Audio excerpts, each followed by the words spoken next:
सांग माने चलतु आज आम एक नुआ कैमरा विषय जानिबा। देखंतु आम पाखरे आज रही CP+ EZ/4G PT कैमरा। यह है गोटे स्मार्ट सिक्योरिटी कैमरा। एथिरे आपण 4G सिम लगाई इंटरनेट द्वारा जेकोसी जगार मोबाइल रे लाइव वीडियो देखि परिबे। केतक फीचर्स माने यार मुख्य फीचर्स सब रही देखंतु 3MP camera for VVD video माने 3 मेगापिक्सल कैमरा रहुची जहाँ स्पष्ट और भल वीडियो देखाए।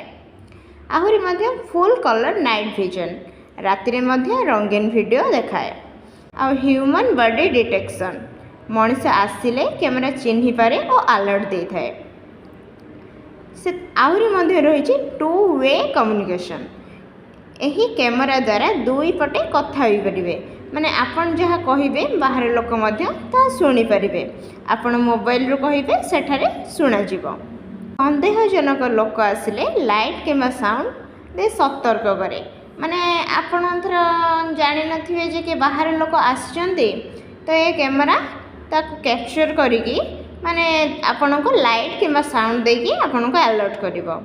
मोशन ट्रैकिंग कहीं जदि के चालिकी गले ताहले कैमरा माध्यम रे एहा फॉलो मध्य करे।